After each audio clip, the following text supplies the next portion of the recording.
리플 이 조용히 10억 달러를 썼습니다. 코인을 산 게 아니라 40년 된 기업 재무회사를 통째로 사들였어요. 리플 홀더 여러분, 차트만 보면 답답하시죠? 호재는 쏟아지는데 가격은 굼뜨고. 그런데 오늘 보여드릴 건 차트가 아니라 차트 밖에서 벌어진 진짜 변화예요. XRP가 투기 자산에서 무엇으로 바뀌고 있는지 끝까지 보시면 알려드릴게요. 지금 리플 들고 계신 분들 머릿속은 비슷해요. 손절할까? 물타기 할까? 그냥 버틸까? 오래 들고 계신 분일수록 이 고민이 더 깊으시죠. 매일 차트를 켜지만 답은 안 나오고 마음만 무거워지고요. 근데 이 질문의 진짜 답은 오늘 가격이 얼마냐에 있지 않아요. XRP가 실제로 어디에 쓰이기 시작했는지 거기에 있어요. 가격은 그 쓰임을 늦게 따라오는 그림자거든요. 오늘은 그 쓰임을 처음부터 끝까지 차근차근 따라가 보겠습니다. 숫자 하나로 시작할게요. 10억 달러. 우리 돈으로 약 1조 4천억이에요. 리플 이 기업 재무 시스템 회사 하나를 사는데 쓴 돈이에요. 코인 한두 개 값이 아니라 회사를 통째로 살 만한 큰 돈이죠.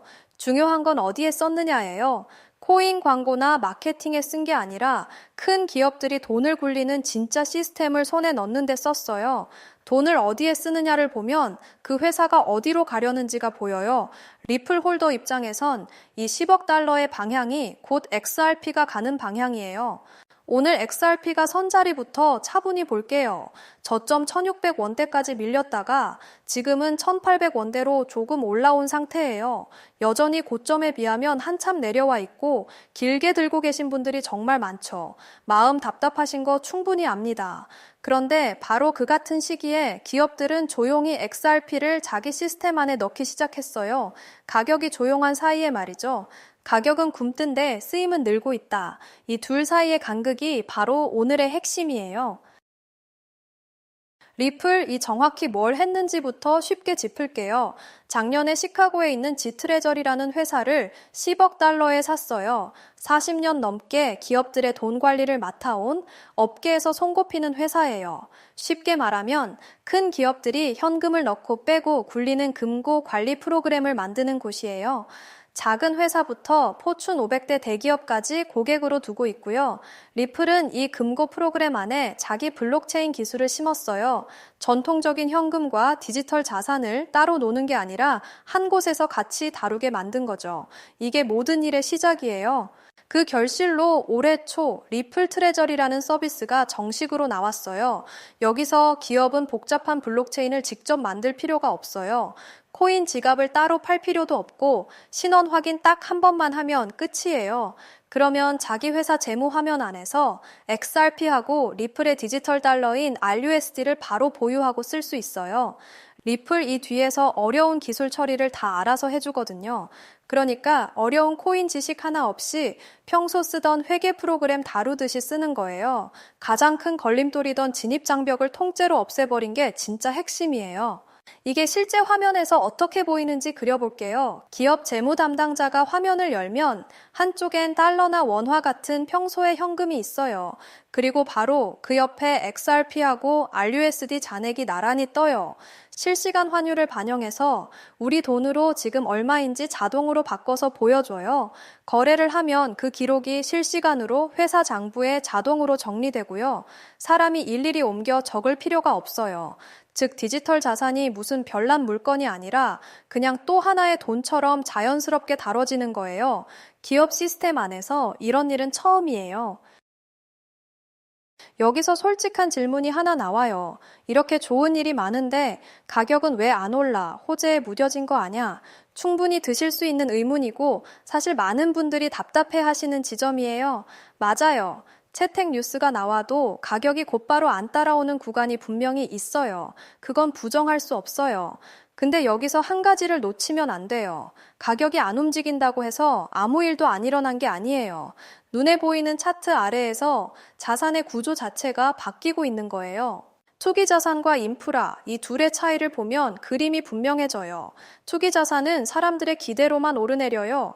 기대가 부풀면 거래가 몰리고 기대가 식으면 거래도 같이 식어버려요. 인프라는 완전히 달라요. 기업이 매일 업무에 쓰기 시작하면 그날 가격이 어떻든 상관없이 꾸준히 쓰여요. 정의나 인터넷처럼요. XRP가 지금 넘어가고 있는 자리가 정확히 여기에요.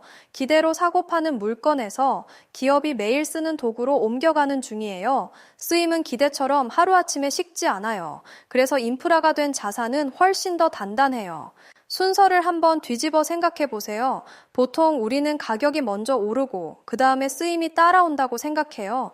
그런데 진짜 오래 살아남는 자산은 그 반대예요. 먼저 쓰이고 그 쓰임이 차곡차곡 쌓인 다음에야 가격이 따라와요. 초창기 인터넷 기업들도 처음 몇 년은 돈을 거의 못 벌었어요. 그러다 사람들이 매일 쓰게 된 다음에 가치가 폭발했죠. XRP도 지금 딱 그 쓰임이 쌓이는 구간에 막 들어선 거예요. 리플 홀더에겐 지금이 어떤 순서의 어디쯤인지가 정말 중요해요. 이 흐름을 시간순으로 늘어놓으면 더 명확해져요. 작년 10월 리플 이 10억 달러를 들여 기업 재무회사를 인수했어요. 올해 1월엔 리플 트레저리를 정식으로 출범시켰고 4월엔 디지털 자산을 직접 담는 계좌 기능까지 추가했어요. 한 계단씩 빠짐없이 올라온 거예요. 그리고 지금 실제 기업들이 그 안에서 XRP를 직접 보유하고 굴리기 시작했어요. 한 번도 멈추지 않고 계속 한 방향으로만 가고 있어요. 규모로 감을 한번 잡아드릴게요. 디지털 달러로 오간 결제 금액이 작년 한 해에만 33조 달러였어요. 숫자가 너무 커서 감이 안 오실 텐데 웬만한 큰 나라들의 경제 규모를 합친 것보다 큰 돈이에요. 그게 1년 만에 72%나 늘었어요. 더 이상 한쪽에서 벌이는 실험이 아니라 이미 거대한 본류가 됐다는 뜻이에요. 게다가 기업 재무 책임자 10명 중 7명이 이제 디지털 자산을 안 다루면 경쟁에서 뒤처진다고 답했어요. XRP는 바로 그 거대한 흐름의 입구에 서 있어요. 이제 처음 질문으로 다시 돌아가요. 호재가 그렇게 많은데 왜 안 올랐나? 차트만 들여다보면 답답한 게 당연해요. 숫자가 안 움직이니까요. 그런데 진짜 변화는 차트 안이 아니라 차트 밖에서 이미 일어났어요. XRP가 사람들이 사고 파는 투기 대상에서 기업이 매일 업무에 쓰는 인프라로 조용히 넘어간 거예요. 이건 가격보다 훨씬 큰 사건이에요. 가격이 안 움직인 게 아니라 더 중요한 게 먼저 움직인 거예요. 쓰임이 가격을 끌어올리는 건 늘 그 다음 순서거든요. 물론 좋은 얘기만 드리면 안 되겠죠.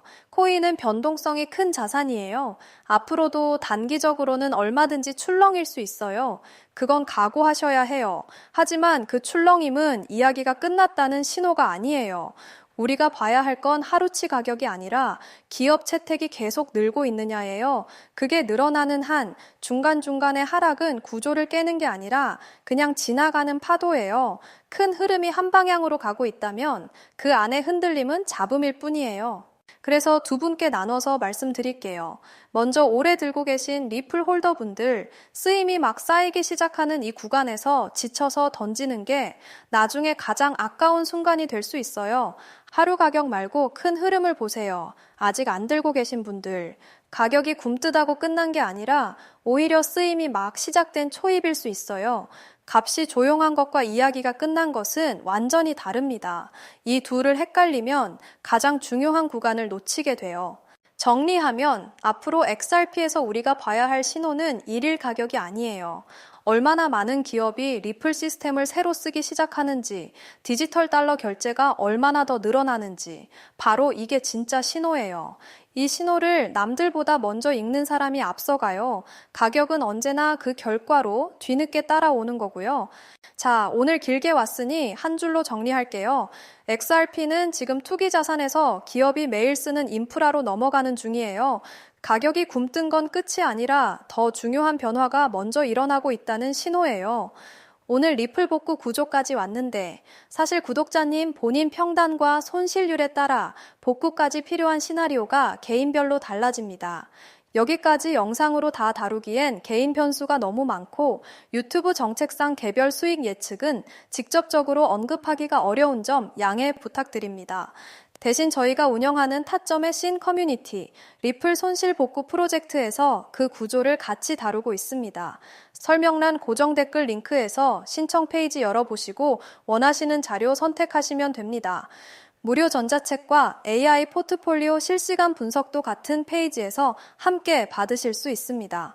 리플 홀더 여러분, 요즘 정말 힘드시죠? 올라갈 거라고 믿고 샀는데 계속 빠지기만 하고, 커뮤니티 들어가 보면 다들 서로 욕만 하고 있고, 주변에 진지하게 물어볼 사람도 없고 혼자 차트 붙잡고 밤새 고민해보신 분들 많으실 겁니다. 저는 투자에서 가장 힘든 건 손실 자체가 아니라 그 손실을 혼자 견디는 시간이라고 생각합니다. 저희가 타점의 씬 커뮤니티, 리플 손실 복구 프로젝트를 운영하는 이유도 바로 이 지점입니다. 리플 이 다시 오르기를 그냥 기다리는 게 아니라 기다리는 시간 동안 다른 매매로 수익을 내서 손실을 메워나가는 구조입니다. 화면 보이는 게 실제 매매 기록입니다. 올해 2월부터 지금까지 172번 매매해서 172번 전부 수익으로 마감. 단 한 건도 손절이 없었습니다. 누적 수익률 2090%. 솔직히 이 수치는 기관 전문 트레이더도 못 냅니다. 변호사 공증까지 받은 실제 데이터입니다. 제가 이 숫자를 꺼낸 이유는 자랑이 아닙니다. 리플 복구를 혼자 기다리지 않아도 된다는 증거를 보여드리고 싶었습니다. 리플이 언젠가 다시 회복할 거라는 믿음, 그 믿음은 지키세요. 다만 그 회복을 그냥 기다리는 동안 계좌가 점점 말라가는 시간을 혼자 견디지는 마시길 권합니다. 고정 댓글에 있는 링크를 통해 무료로 신청해두세요. 리플 들고 계신 분들 전부 환영합니다. 같이 복구해 나가는 곳입니다. 이런 분석이 도움이 되셨다면 구독, 좋아요 꼭 부탁드리고 영상 설명란과 고정 댓글에 있는 내용도 꼭 확인해 주세요.